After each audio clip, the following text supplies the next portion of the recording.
باللہ من الشیطان الرجیم بسم اللہ الرحمن الرحیم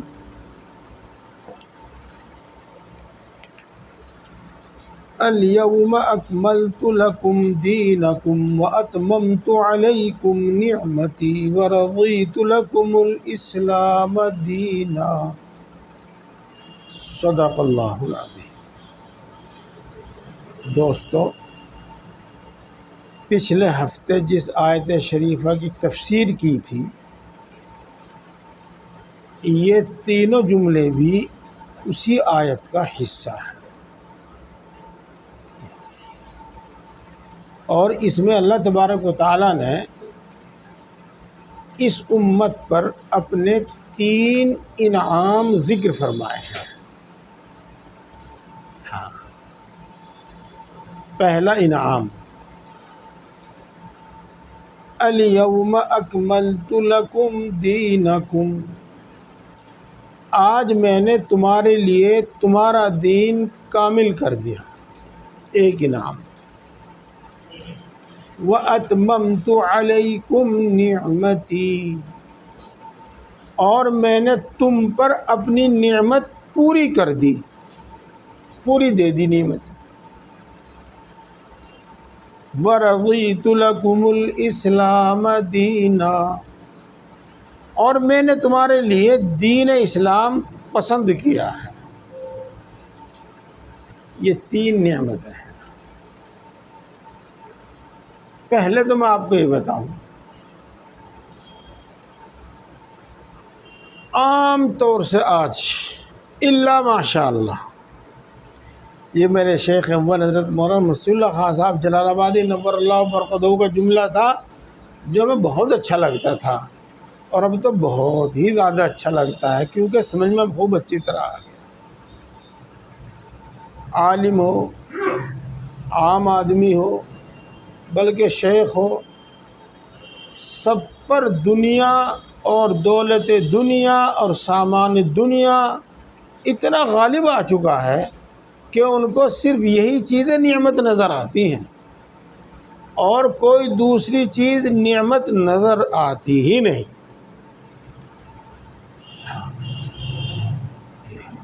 تو میرے دوستو، آپ حضرات ضرور سمجھ جائیں گے، وہ تو پہلے سے سمجھتے ہوں گے، اور آپ ضرور سمجھ جائیں گے، اسرائیل مٹھی بھر ہے، اپنے ملک میں وہ صرف 80 لاکھ ہے، اور دنیا بھر میں پھیلا پڑا ہوا ہے، 1 کروڑ 2 کروڑ 2.5 کروڑ، بس اس سے زیادہ نہیں پوری دنیا میں۔ لیکن اس کی خواہش یہ ہے کہ پوری دنیا پر حکومت میں کروں، اور پوری دنیا میں میرا قانون چلے۔ جی ہاں، امریکہ وہ تو اپنی بساط تک کر بھی رہا ہے، یہ ہے، اور کر بھی رکھا اس نے۔ ایک تنظیم ہے جس کو کہتے ہیں اردو میں انسانی حقوق کی تنظیم، ہیومن رائٹس، سب کچھ اس طرح کا لفظ بولتے ہیں اس کے لیے انگلش میں۔ اس کے واسطے سے وہ پوری دنیا پر حکومت کر رہا ہے، کہیں بھی کسی بھی ملک میں مداخلت کر دیتا ہے وہ صرف اس کے بہانے سے۔ نئی بات آپ کو جو ابھی تازہ ہوگی یہ کہ خود اس نے ایران میں احتجاج کرائے، پردرشن جس کو کہتے ہیں آپ لوگ، اور حکومت سے یہ کہہ دیا کہ اگر آپ نے اس کو طاقت سے دبایا اور لوگوں کو مارا یا جیل بھیجا تو ہم فوجی مداخلت کریں گے، یاد ہوگا آپ کو۔ تو ان کے ذریعے سے وہ پوری دنیا پر حکومت جس درجے کی بھی ہے کر رہے ہیں۔ تو کوئی بات تو ہوگی ہے، جس کا ساری دنیا میں سکہ چلتا ہو، ظاہر بات ہے کہ بڑائی تو اس کے لیے ہی ہے بس۔ ہاں، اب آپ سمجھو، اللہ رب العزت نے جب حضرت آدم علیہ السلام کو دنیا میں بھیجا تھا، آسمان پہ سے دنیا میں اتارا تھا، اس وقت یوں فرمایا تھا کہ ہم تمہارے پاس اپنی ہدایت بھیجیں گے،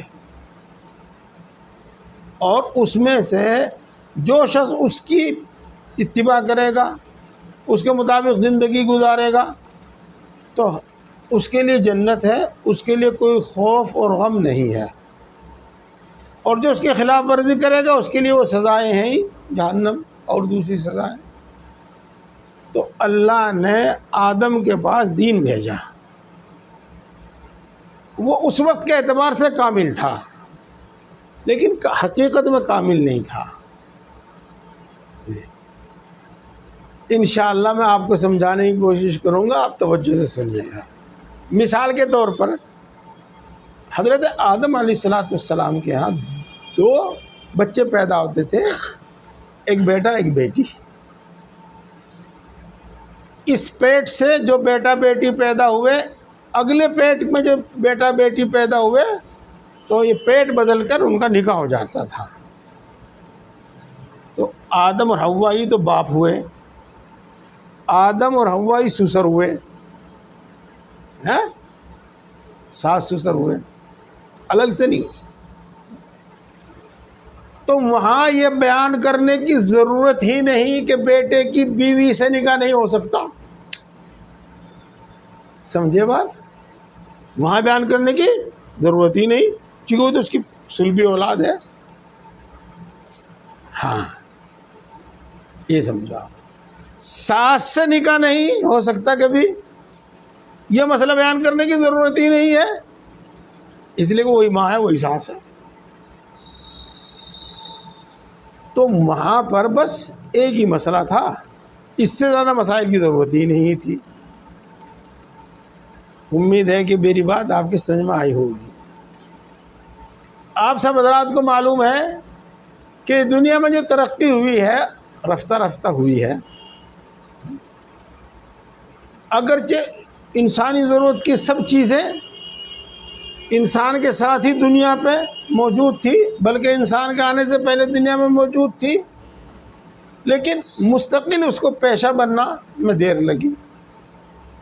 ایک وقت وہ تھا جب آدمی کھیتی کھاتی اگاتا ہی نہیں تھا، جنگل کے پھلوں پر اور جنگل کے شکار پر گزارا کرتا تھا، اور جانوروں کی اون سے ہی اپنا کپڑا بناتا تھا۔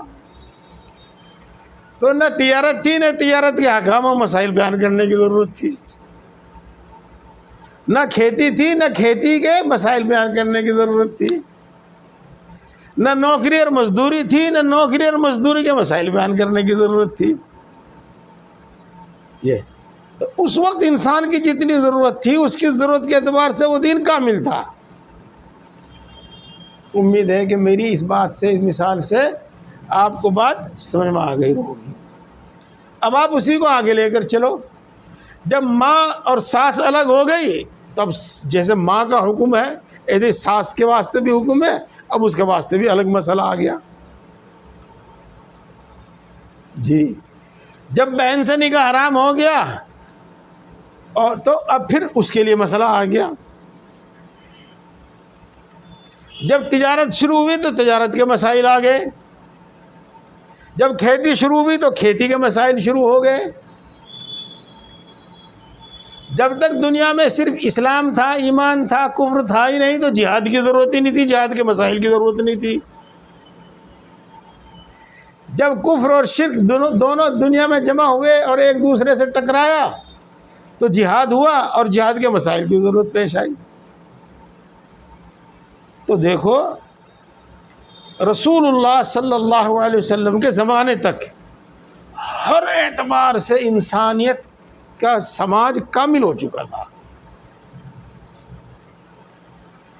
انسان کے اندر جتنی برائیاں پیدا ہو سکتی تھی وہ سب پیدا ہو چکی تھی، زنا، خیانت، کینہ، دھوکہ، یہ سب انسان کے اندر جتنی بیماریاں ہو سکتی تھی وہ پیدا ہو چکی تھی۔ جب یہ چیزیں تھی نہیں تو ان کے بیان کرنے کی، ان کے نقصان کی، ان کے گناہ کی بیان کرنے کی ضرورت نہیں تھی۔ جب یہ انسان کے اندر آئی تو پھر ان کی ممانعت کی بیان کرنے کی ضرورت تھی، ان کے نقصان کے بیان کرنے کی ضرورت تھی، ان کے گناہ کے بیان کرنے کی ضرورت تھی۔ تو اس طریقے سے یوں تو ہر نبی کا دین دین اسلام تھا، اور ہر نبی کا دین دین کامل دین تھا، لیکن اس زمانے کے اعتبار سے۔ اور رسول اللہ صلی اللہ علیہ وسلم تک انسانیت اور سماج اتنا کامل ہو چکا تھا کہ اب اس میں کوئی نئی چیز آنے والی نہیں تھی، اس واسطے دین بھی پورا ہو گیا، دین بھی پورا ہو گیا۔ تو کامل دین کی نعمت یہ امت محمدیہ کو ملی ہے، باقی اور سب کا دین ادھورا دین تھا، انسانیت بھی ادھوری تھی اور اس کی ضرورتیں بھی کم تھی۔ کامل دین امت محمدیہ کو ملا۔ اب آپ دیکھو، میں نے ورلڈ آرڈر کے اعتبار سے آپ کو مثال دے کے سمجھایا تھا، تو یہ انسان کے واسطے ہمارے واسطے کتنی بڑی نعمت ہے، انسان کے واسطے عموماً اور مسلمان کے واسطے خصوصاً۔ پھر ایک اور اعتبار سے سمجھیے گا، جتنے بھی انبیاء آئے ان کی نبوت محدود زمانے تک اور محدود علاقے تک تھی، یعنی بس ایک خاص ایریے میں ان کی نبوت تھی، اور ایک خاص زمانے تک، مان لو 100 سال کے لیے، 1000 سال کے لیے، 1500 سال کے لیے تھی۔ اور رسول اللہ صلی اللہ علیہ وسلم کی جو نبوت اور رسالت تھی، یہ ساری دنیا کے لیے تھی نہیں بلکہ ہے۔ قل یا ایھا الناس انی رسول اللہ الیکم جمیعا، آپ یہ اعلان کر دیجیے گا کہ اے لوگو، میں تم سب کی طرف اللہ کا رسول بنا کر بھیجا گیا ہوں۔ اب کتنی بڑی نعمت ہے۔ اور اس کے بعد جب تک دنیا، جب تک اسلام، جب تک رسول اللہ صلی اللہ علیہ وسلم کی رسالت اور نبوت، آپ کے بعد کوئی نبی، کوئی رسول آنے والا ہے ہی نہیں۔ تو کتنی بڑی دین کامل، اور مسلمانوں کے لیے کتنی بڑی نعمت۔ اگر یہ اپنے دین پر صحیح آ جاوے جی، اور اس کو نافذ کرنے کے لیے یہ کوشش کرے، تو اللہ کے وعدے کے مطابق پوری دنیا میں حکومت اسی کی ہوگی، پوری دنیا میں اسلام ہی چلے گا۔ لیکن یہ بات سمجھ میں نہیں آتی، روپے پیسے کے چکر میں، آرام و راحت کے چکر میں یہ سب چیزیں بھول گئی۔ الیوم اکملت لکم دینکم، یہ میں نے آپ کو اس اعتبار سے بتایا دین کامل۔ اب اس کے بعد آپ ایک بات اور سمجھو، آپ نے سنا اور بار بار سنا کہ قرآن پاک 23 سال میں تھوڑا تھوڑا نازل ہوا، اور جب جس مسئلے کی ضرورت پیش آئی اسی کے متعلق حکم نازل ہو گیا۔ آپ نے خوب سنا کہ صحابہ نے کوئی سوال کیا، آپ نے خاموشی اختیار فرمائی، جواب نہیں دیا، کچھ ہی دیر کے بعد وحی آئی اور پھر آپ نے جواب دیا۔ ہاں، اب دنیا میں کسی انسان کا کوئی سوال ہی ایسا نہیں تھا جس کا جواب قرآن پاک میں آ نہ چکا ہو، اس لیے مزید کسی آیت کے اتارنے کی، مزید کسی حکم کے اتارنے کی ضرورت ہی نہیں، دین کامل ہو چکا۔ الیوم اکملت لکم دینکم، یہاں سے آپ ایک بات اور سمجھو، اور انشاءاللہ اس وقت آپ چٹکیوں میں سمجھ جائیں گے، چاہے دوسرے موقع پر گھنٹوں میں نہ سمجھے، لیکن آپ منٹوں میں سمجھے گا۔ آپ جب دین کامل و مکمل ہو چکا، اب اگر اس دین میں کوئی نئی بات زیادہ شامل کرے، نئی بات شامل کرے تو بلا ضرورت ہے، وہ دین میں زیادتی ہے، بدعت ہے۔ اللہ نے کوئی شعبہ، کوئی پہلو چھوڑا ہی نہیں۔ یہ اس واسطے نئی بات کوئی نہیں ہوگی. نئی بات جو ہوگی وہ بدعت ہوگی اور دین سے الگ گمراہی ہوگی. بلکہ صحیح معنی میں بدعت کے متعلق علماء کہتے ہیں کہ یہ ایک نیا دین پیش کرنا کی کوشش ہے. میرے بھائیو دیکھو اللہ نے کتنا بڑا انعام فرمایا. ہاں یہی وجہ ہے علماء کرام یوں فرماتے ہیں کہ یہ آیت شریفہ کس دن نازل ہوئی تھی میں نے پچھلے ہفتے بتائی تھی. ذی الحج کا مہینہ سن 10 ہجری، عرفات کا میدان، جبل رحمت کے قریب، عرفے کا دن، عصر کے بعد کا وقت، جمعے کا دن، اس وقت یاد نازل ہوئی. تو اس کے بعد یوں فرماتے ہیں رسول اللہ صلی اللہ علیہ وسلم 81 دن زندہ رہے، لیکن ان 81 دن میں کوئی نیا حکم نہیں آیا. اور آپ صلی اللہ علیہ وسلم کی دنیا سے تشریف لے جانے کے بعد تو پھر کوئی مطلب ہی نہیں کہ نیا حکم آ جائے. دین کامل مکمل ہے. کتنا بڑا ہے نا. یہاں ایک خاص بات میں آپ کو بتا دوں. علماء کرام اپنے اپنے اعتبار سے ماہر ہیں فن میں. جو حساب کتاب کے ماہر ہیں وہ یوں فرماتے ہیں کہ جس سال رسول اللہ صلی اللہ علیہ وسلم کی پیدائش ہوئی اس سال کسی بھی حساب سے پیر کے دن 12 ربیع الاول نہیں ہو سکتا. حالانکہ 12 ربیع یہ تو طے شدہ ہے کہ آپ پیر کے دن پیدا ہوئے، لیکن یہ طے شدہ نہیں کہ کس تاریخ میں پیدا ہوئے. لیکن کسی بھی حساب سے اس سال 12 ربیع الاول پیر کو بیٹھتا ہی نہیں، اس لیے 12 ربیع الاول آپ کی یوم پیدائش ہو نہیں سکتی. ہاں زیادہ تر حضرات بھی فرماتے کہ 9 ربیع الاول ہے. اس میں بھی اختلاف کرنے والے حساب کرتے ہیں.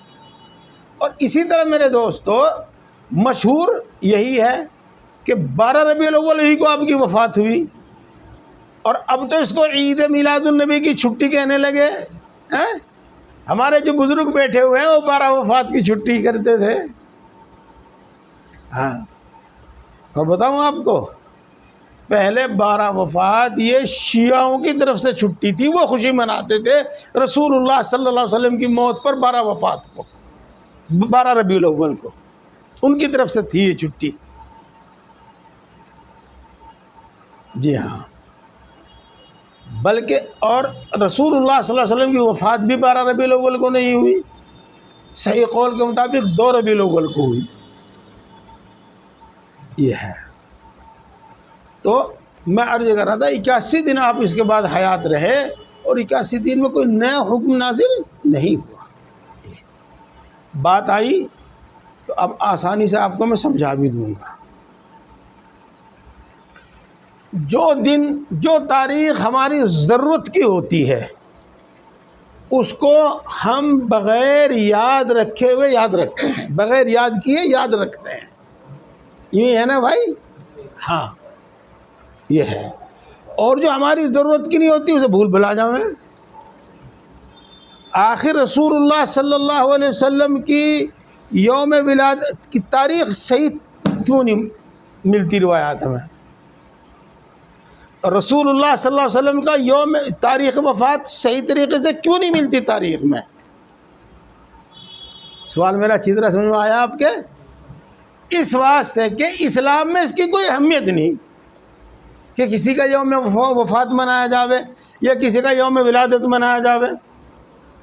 اگر یوم وفات اور یوم ولادت منایا جاتا اور صحابہ مناتے اور رسول اللہ صلی اللہ علیہ وسلم کا خاندان مناتا تو پکی تاریخ طے ہوتی، کوئی نہ بھولتا، کوئی نہ اختلاف ہوتا. لیکن کسی نے منایا ہی نہیں. رسول اللہ صلی اللہ علیہ وسلم کے خاندان والوں نے تو منایا ہی نہیں، صحابہ نے بھی نہیں منایا، نہ یوم پیدائش منایا نہ یوم وفات منایا. اس لیے تاریخوں میں اختلاف ہے. یہ ہے. یہ دو بات ہو گئی. ہاں آپ بہت دھیان سے سنیں، ماشاءاللہ میرا دل خوش ہے، لیکن سنو، رسول اللہ صلی اللہ علیہ وسلم کو لیلۃ القدر، شب قدر جس کو کہتے ہیں، متعین طریقے پر بتا دی گئی تھی، لیکن پھر آپ کو بلا دی گئی تھی۔ اس میں کوئی مصلحت، جیسا کہ آپ نے رمضان میں سنا اور پڑھا ہوگا، یہ اگر اللہ رب العزت کو رسول اللہ صلی اللہ علیہ وسلم کی یوم ولادت، وہ تاریخ ولادت اور تاریخ وفات محفوظ کرنی ہوتی تو کوئی بھولتا ہی نہ، کوئی بھولتا ہی نہیں، اللہ اس کا انتظام فرما دیتا۔ اور اس سے زیادہ تھوڑی سی بات میں آگے چل کر کروں گا، یہ میں یہیں چھوڑ رہا ہوں۔ بہرحال دین کامل اور مکمل، جتنے بھی پہلو ہیں ہر پہلو سے، اور میں نے جتنا اللہ نے میرے ذہن میں ڈالا میں نے آپ کو بتا دیا۔ اب اس کے ساتھ ایک بات اور سنو آپ، اور یہی باتیں ہیں سننے کی، وہ سرسری باتیں کافی نہیں ہوتی، وہ تو اور سوال بڑھاتی ہیں، سوال پیدا کرتی ہیں۔ اللہ رب العزت نے قرآن پاک میں ایسے اصول بیان کر دیے، اور رسول اللہ صلی اللہ علیہ وسلم نے حدیث میں قرآن پاک کی وضاحت کرتے ہوئے ہی ایسے اصول بیان کر دیے کہ ہم ان اصولوں سے قیامت تک آنے والے ہر مسئلے کا جواب تلاش کر سکتے ہیں۔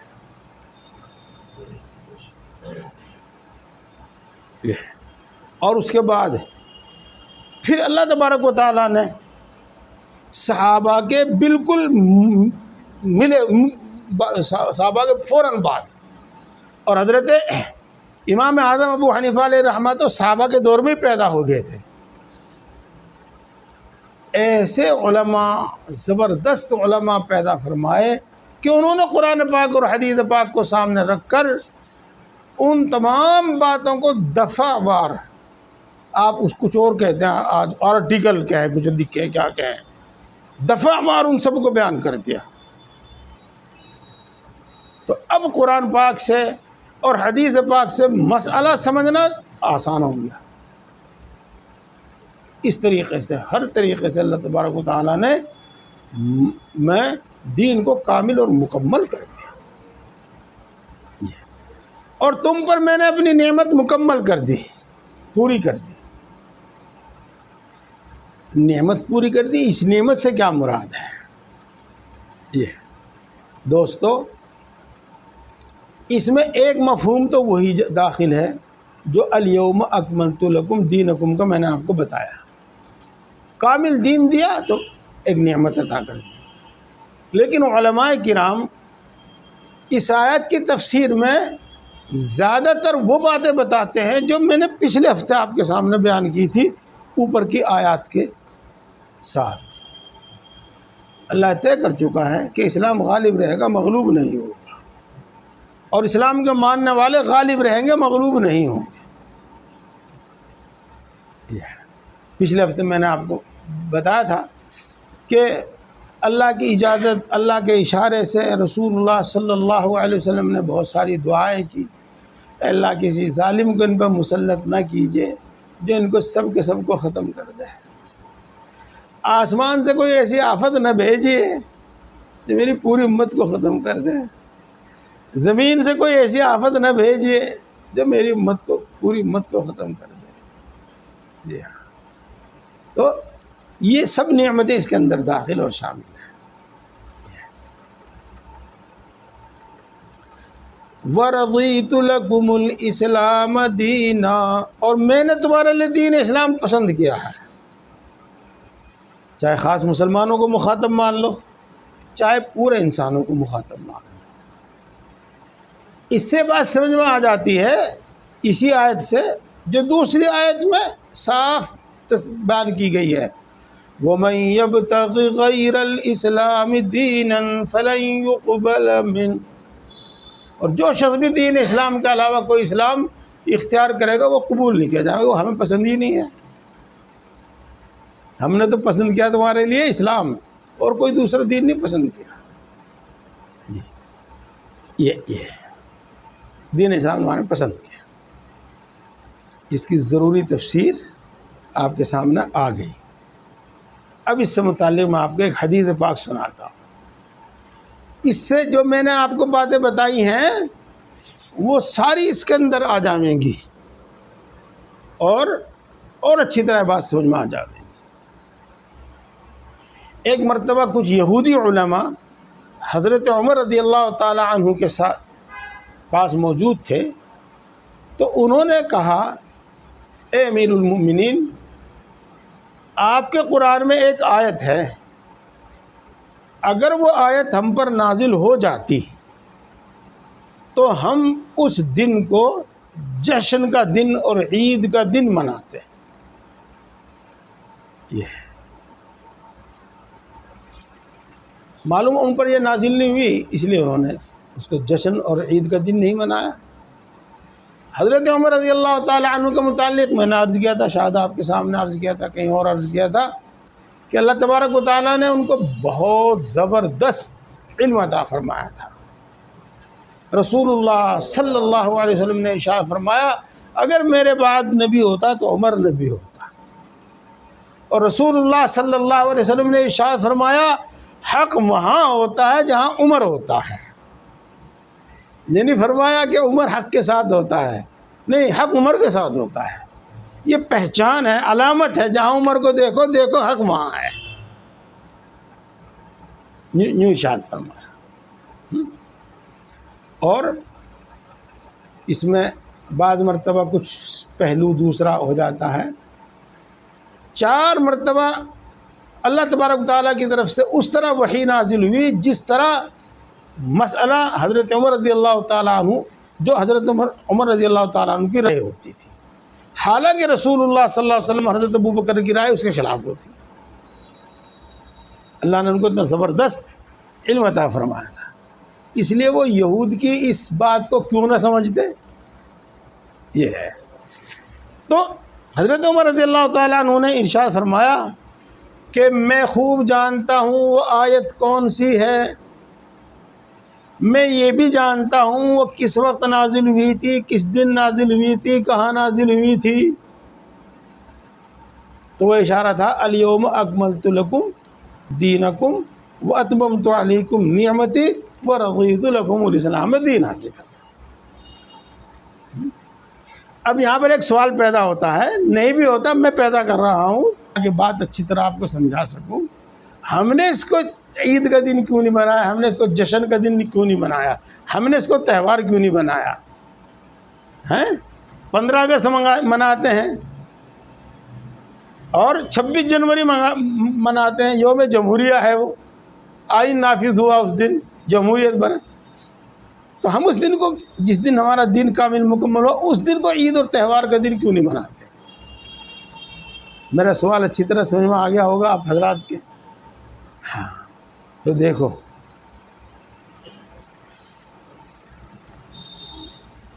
حضرات انبیاء کرام علیہم السلام اگرچہ کسی کا مرتبہ رسول اللہ صلی اللہ علیہ وسلم سے بڑا نہیں ہے، لیکن وہ بڑے بڑے جلیل القدر نبی گزرے ہیں۔ مثلا حضرت ابراہیم علیہ السلام، تو نہ حضرت ابراہیم علیہ السلام کا یوم پیدائش منایا جاتا، نہ ان کا یوم وفات منایا جاتا،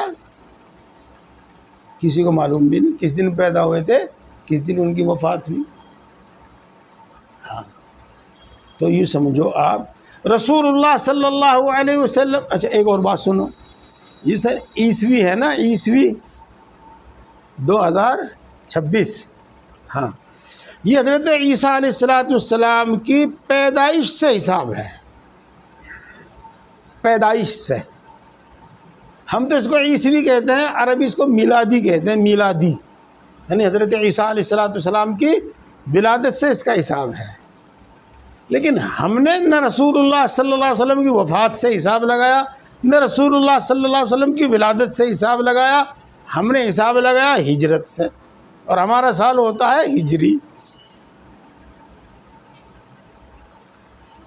دیکھو ایک بات سمجھ میں آئی ہوگی آپ کے، اور سمجھو حضرت ابراہیم، حضرت اسماعیل، حضرت ہاجرہ، ان کا نہ یوم ولادت منایا جاتا نہ یوم وفات منایا جاتا، لیکن ان کے جو اعمال ہیں ان کی ہر سال نقل کی جاتی ہے. قربانی کی، صفا مروہ کے درمیان دوڑنے کی، کنکری مارنے کی. وہ دیکھو میرے سب سوالات آپ کے ذہن میں آ گئے. سنو میرے دوستو، اسلام میں جو حیثیت اعمال کی ہے وہ اور کسی دوسری چیز کی ہے نہیں، اور شخصیت پرستی تو اسلام میں بالکل ہے ہی نہیں، ہے ہی نہیں بالکل. یہ اس لیے جو یادگار ہیں وہ اعمال ہیں، اور جو یادگار ہیں وہ ہستیاں نہیں ہیں، وہ ان کی پیدائش اور ان کی وفات یادگار نہیں ہے. یہ سمجھے گا. ہجرت سے مکہ چھوڑ کر مدینہ منورہ آنے سے جو انقلاب آیا اور اسلام کو جو غلبہ حاصل ہوا اور اللہ کے جو حکام زمین پر نافذ ہوئے، اس اعتبار سے ہجرت سے حساب لگایا گیا. یہ اللہ تعالی ہم سب کو صحیح سمجھ اور عمل کی توفیق عطا فرماوے. وآخر دعوانا الحمدللہ.